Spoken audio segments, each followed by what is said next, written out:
Mga kabayan, bumuwelta si dating Congressman Mike Defensor sa NBI at sa administrasyon ni PBBM. Ito ay matapos maglabas ng sabina ang NBI laban sa kanya at sa iba pa na kanyang kasamahan kaugnay sa expose ng 18 ex-Marines. Ayon kay Defensor, ang pagpapalabas ng sabina ng National Bureau of Investigation o NBI kaugnay ng press conference ng tinaguriang Brave 18 ay lubhang nakakabahala sa halip na tutukan ang mabibigat na aligasyon ng korupsyon na ibinunyag ng mga dating sundalo kabilang ang mga umano'y pagdideliver ng malaking halaga ng pera sa mga opisyal ng gobyerno. Tila mas pinagtutuunan pa ng pansin ng NBI ang kredibilidad ng mga sundalo, ang press conference at ang mga taong tumulong upang mailabas sa publiko ang kanilang mga pahayag. Ang tanong ay simple, totoo ba o hindi ang mga aligasyon ng korupsyon? Iyon ang dapat imbestigahan. Mas nakababahala ang pagsama sa sabina ng aking asawa na si Julie Defensor. Wala siyang anumang kinalaman sa aking pagsuporta kina Attorney Levy Baligod at sa mga sundalong naglakas loob magsalita. Ang pagdawit sa kanya ay malinaw na pananakot at panggigipit. Kung seryoso ang mga otoridad sa pagpapahanap ng katotohanan, dapat nilang imbestigahan ang mga aligasyon ng korupsyon, hindi ang mga taong naglakas loob na magsiwalat nito. Karapatan ng mamamayang Pilipino na malaman ang katotohanan tungkol sa paglustay at pagnanakaw sa pondo ng bayan. Samantala, nagbigay naman ng pahayag si Atty. Harry Roque at sinabi niyang dapat kasuhan itong si Antonio Trillanes dahil sa pakikipag-usap niya at pakikipagsabuatan sa mga kinatawan ng ICC para ipadakip si dating Pangulong Duterte na hanggang sa ngayon ay nakakulong pa rin sa dahig Netherlands.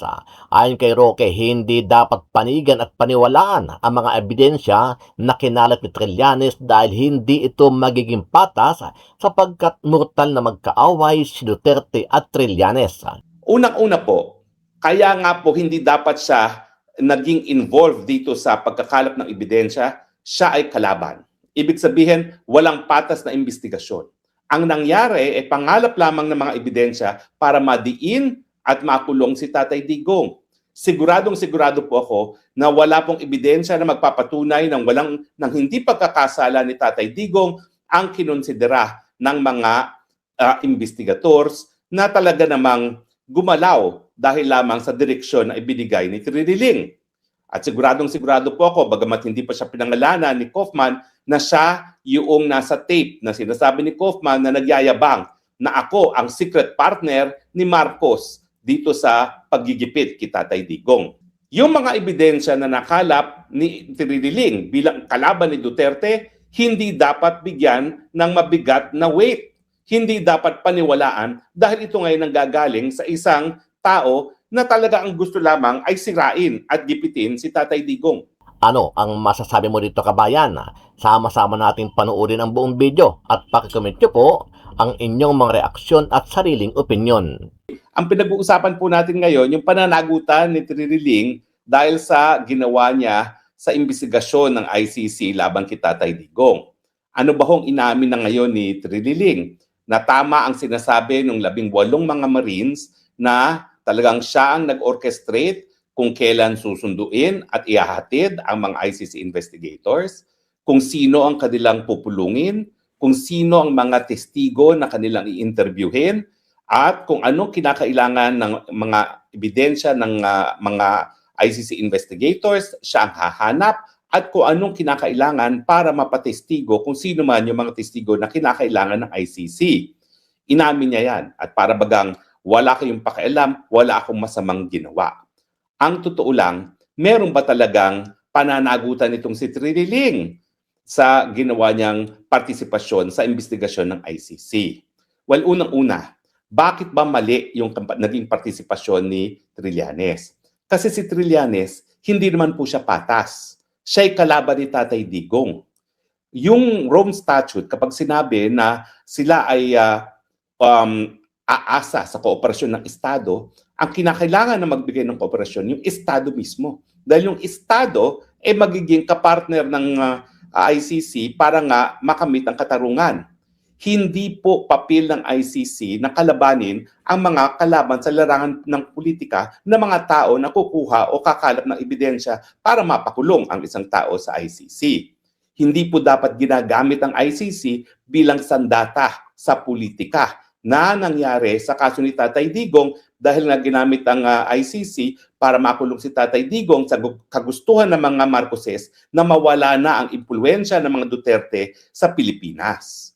Mabuti na lang po kabaliktaran na nangyari dahil habang pinakulong nila si Tatay Digong diyan sa dahig, lalo naman lumakas ang impluwensya ni Tatay Digong sa politika at sigurado po dahil nga sa ginawa ng mga Marcoses diyan kay Tatay Digong, abay siguro na baka ang susunod na presidente ay si Inday Sara Duterte, dahilan kung bakit ngayon ay abalang-abala sila para tanggalin si Inday Sara bilang isang presidente, makasuhan ng kriminal at nang sa ganon, hindi makatakbo bilang presidente sa 2028 dahil yan nga ay kabahagi ng kanilang script.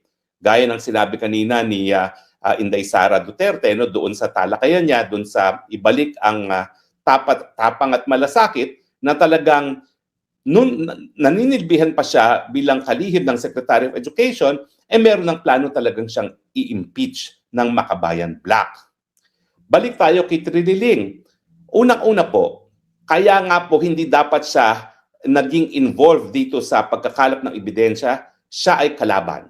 Ibig sabihin, walang patas na investigasyon. Ang nangyari ay pangalap lamang ng mga ebidensya para madiin at makulong si Tatay Digong. Sigurado po ako na wala pong ebidensya na magpapatunay ng hindi pagkakasala ni Tatay Digong ang kinonsidera ng mga investigators na talaga namang gumalaw dahil lamang sa direksyon na ibinigay ni Triniling. At siguro po ako, bagamat hindi pa siya pinangalanan ni Kaufman, na siya yung nasa tape na sinasabi ni Kaufman na nagyayabang na ako ang secret partner ni Marcos dito sa paggigipit kay Tatay Digong. Now, lilinawin ko po, ordinarily, ang mga ICC investigators ay po pwede talaga makipagtulungan kahit kanino kasama na ang mga pribadong mga individual. Pero karaniwan ang mga pribadong individual ay hindi mga politiko. Dahil kapag politiko at alam naman nila ang lilitisin na isang taong politiko rin, yan po ay ang possibility ay kalaban sa politika. At ang nananisin lamang ay gipitin yung akusado. At yan nga ang nangyari kay Triniling. Kaya po, nagbubukas po yan sa maraming mga question kung dapat nga bang paniwalaan ang mga ebidensyang kinalap ni Triniling dahil bilang isang kalaban sa politika, ang gusto lang niya ay igipitin si Tatay Digong at wala siyang pakialam sa katarungan na hinahanap natin lahat. So, ano ba ang sinasabi ng Rome Statute? Walang sabi ng Rome Statute, pwede, pero yun na nga, meron tayong tinatawag na abuse of process. Kapag inabuso mo naman yung proseso to the point na mawawalan ng kredibilidad, hindi lang ang paglilitis, kung hindi ang hukuman mismo, dahil ito nga ay gagamitin instrumento sa politika, yan ang hindi pinapayagan ng Rome Statute. So, at the very least, yung mga ebidensya na nakalap ni Triniling bilang kalaban ni Duterte, hindi dapat bigyan ng mabigat na weight. Hindi dapat paniwalaan dahil ito ngayon nanggagaling sa isang tao na talaga ang gusto lamang ay sirain at gipitin si Tatay Digong. Hindi dapat bigyan ng mabigat na kredibilidad dahil nga yan po ay nanggagaling sa isang poison source na tinatawag. Pangalawa, bukod pa doon, depende yan sa mga pamamaraan na ginamit ni Triniling. Yung sabi ng mga Marines na merong 2 million na ibinigay sa investigador. Naku po, yan po ay talagang krimen din sa ICC Rome Statute mismo. Merong pong Article 70 sa Rome Statute na nagsasabi na po pwedeng litisin ng ICC si Triniling kung mapapatunayan nga na namigay ng pera diyan sa mga investigador dahil yan po ay bribery. It is a crime against the administration of justice. So, kung ang tanong ay may pananagutan ba si Triniling mismo, abay meron po. dun mismo sa ICC. Baka nga lang maging kasama pa ni Tatay Digong sa kulungan yang si Trililing kapag napatunayan na siya ay gumamit ng pera para maimpluwensyahan ang mga investigador ng ICC. Wag naman po, dahil talaga tama na yung nakakulong si Tatay Digong sa dahig, lalo talagang ikabibilis ng buhay ni Tatay Digong kung makakasama pa niya sa kulungan si Trililing. Pero sa tingin ko, kung mapapatunayan yan na siya ay gumamit nga ng $2 million para maimpluwensyahan ng mga investigador, ang ICC mismo po ang dapat maglitis kay Trililing. Bukod po dyan, krimen din as a crime against administration of justice kung mapapakita na unang-una, nagbigay ng mga pabuya si Trililing para magsinungaling ang mga testigo. At yan naman po ay hindi malayo kasi ang pinagyayabang niya, yung mga testigo na karamihan ay mga mamamatay tao at mga self-confessed na mga kriminal ay nag-agree na magtestigo hindi lamang para sa pangako na hindi sila lilitisin mismo ng ICC, kundi marami pa siguro mga dahilanan kung bakit sila pumayag. Siguro sinasabi nila na dahil kami magtatago, kinakailangan suportahan ng aming mga pamilya, so meron ding bribery ng mga witnesses mismo. Yung pagbibigay ng immunity by itself, hindi po pwede siguro maging resulta sa pagkakakulong kay Trililing sa ICC. Pero yung pagbibigay ng ganyang immunity, gaya ng sinabi ni Kaufman sa paglilitis, hindi dapat pinaniniwalaan ang mga testimonya ng mga tao na nagtitistigo lamang kapalit ng pangako na hindi sila malilitis dahil sa kanilang mga krimen.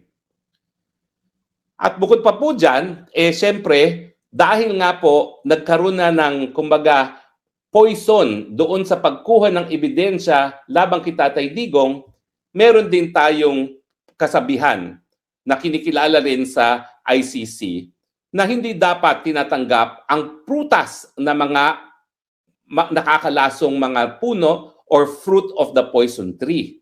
So po pwede na lahat yung mga ebidensya na nakalap ni Trililing, unang-una bilang kalaban ni Tatay Digong, resulta ng panunuhol, resulta ng pagbibigay ng mga pangako sa mga testigo, resulta siguro sa pananakot para magkaroon ng testigo, ay po pwedeng hindi na talaga matanggap mismo sa ICC.